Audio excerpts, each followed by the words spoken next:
guys, welcome to my channel. My name is valentinelister and this is my series on the minor arcana for the suit of cups. And for today's video, I'm going to cover the 9 of cups. So we're going to go over everything you need to know for this card, and that includes the astrology of the card, which really ties a lot into the meaning, and the major arcana rulers of this card, as well as the upright and the reversed meaning, and any symbolism that I think you need to know about. Before we get into that, just want to make sure you guys know about an awesome free resource that I have for you guys called the Tarot and Astrology Cheat Sheet. If you haven't heard about it, it's an awesome resource where I list out for you all of the tarot cards and the astrological associations, correspondences with like the planets, you know, and the zodiac signs and the elements. So if you're interested in that, make sure to snag it. It's in the description box below underneath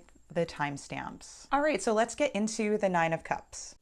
Okay, the 8 of Cups. So I gave this card a little nickname just to introduce you to it, and I call it turning away from destructive emotions. So that gives you a little flavor for what this card is about. Okay, so I'm going to get right into the major arcana rulers of this card.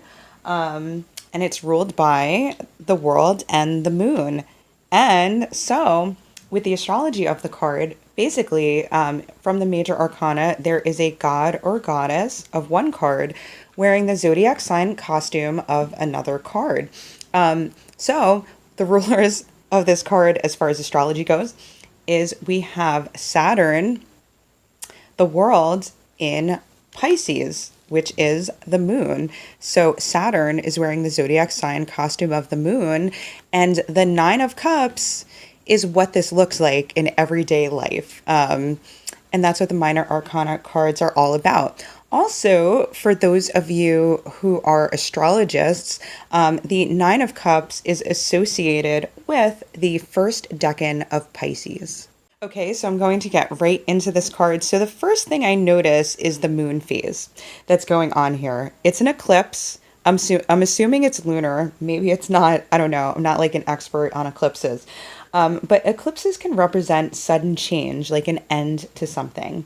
And traditionally, they were viewed as like ominous. They were not like viewed as like, oh, our life is going to change. Like now, if you are an astrologist or have had a reading, it's like, oh, like there's an eclipse happening. Like there's going to be a change in your life. This is going to be amazing. That's not how it was viewed in the past traditionally. Like, for example, solar eclipses meant death of a king.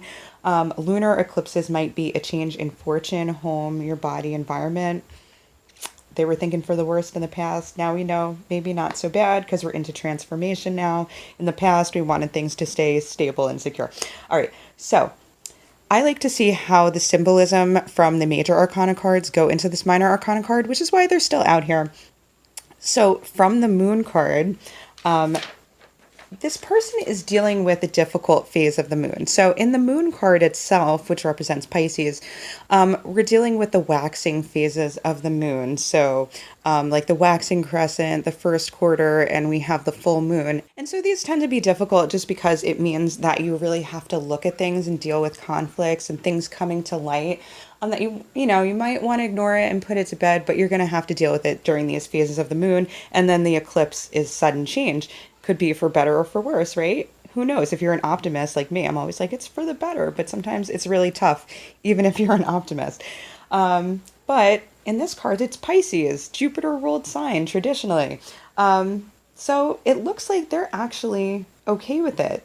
They're walking away and leaving everything behind, and particularly their emotional connections or their destructive emotions.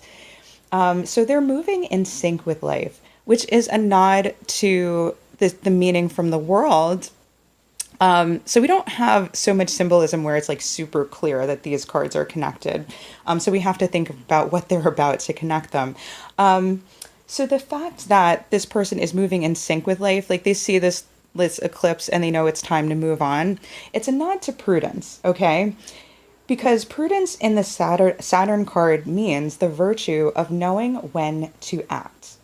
And so Saturn in Pisces is reflective and in tune with the cycles of life.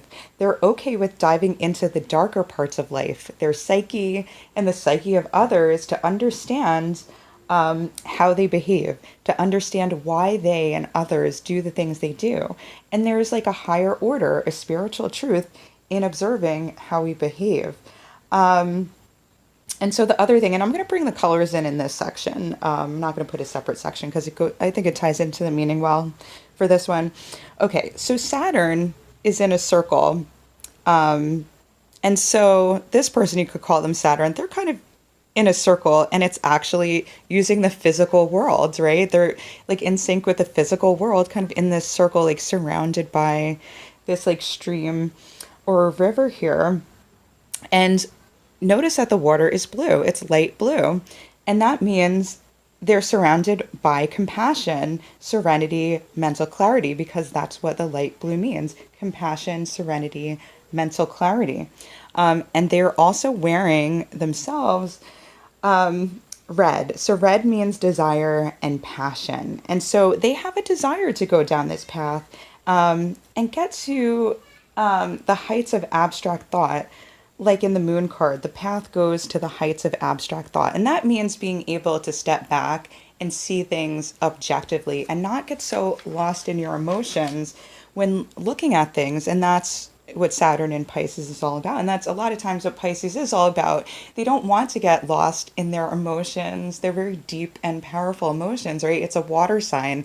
They don't want to get lost and they want to have control over it. So they want to go to the heights of being able to understand what the world is like, what the pattern is like, so that they can step back objectively and be like, okay, it's not just about me. Like, this is how life works and I'm okay with it.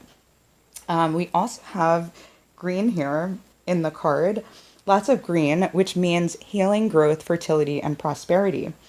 And in this, what we found in the moon card, which was the wild wolf and the domesticated dog. It's like they're putting these things together because it's kind of like that wild energy, like wild soul, but also domesticated, right? Because they're like, okay, things are ending. I'm going to make a plan to move forward. I'm going to use the tools that I have and do it in a way that's, that makes sense. So they're going off to understand life's mysteries so that they can be in sync with them. All right, so I'm going to get into the numerology of the card. So this card is ruled by the number 8.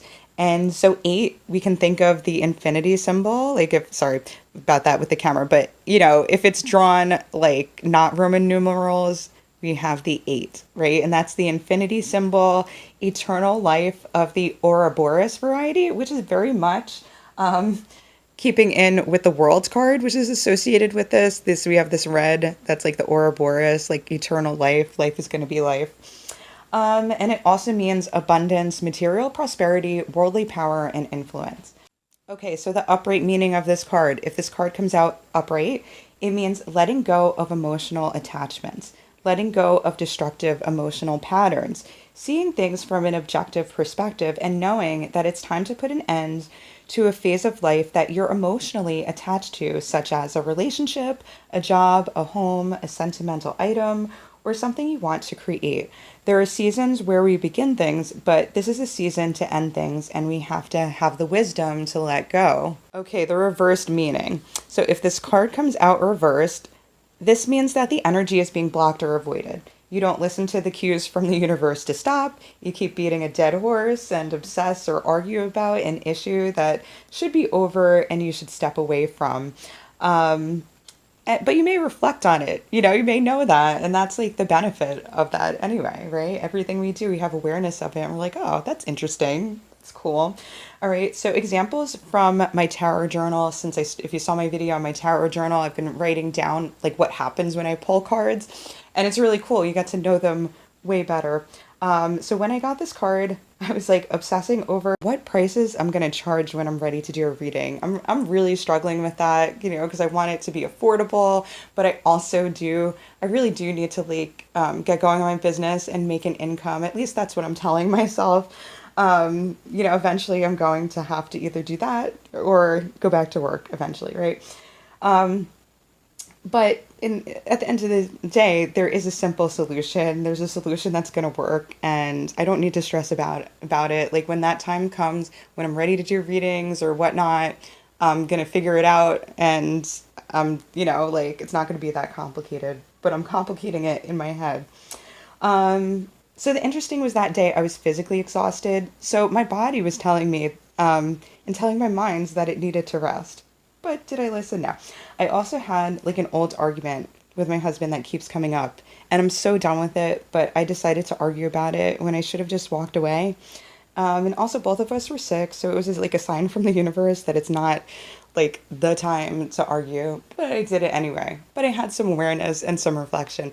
So if you guys are interested in starting a tarot journal, which I really encourage you guys, I do have a video to help you get started. I'm going to put that video up here and in the description box below. All right, guys, hope you enjoyed this video on the Nine of Cups. This is just a quick reminder that if you like this video, make sure to like, subscribe, and hit the bell to be notified for whenever I release my next video. And the next video is going to be on the Ten of Cups. Also, if you want to catch up on the videos that I've already done, I'm going to leave a playlist here for you down here, and also a related video that I think you'll like up here. And also, if you found value in this video, make sure to share it out with other people who you think would also really like it. All right, love you guys so much. Take care. Bye. If you like this video, make sure to like, subscribe, and hit the bell to be notified for whenever I release a new video every single week.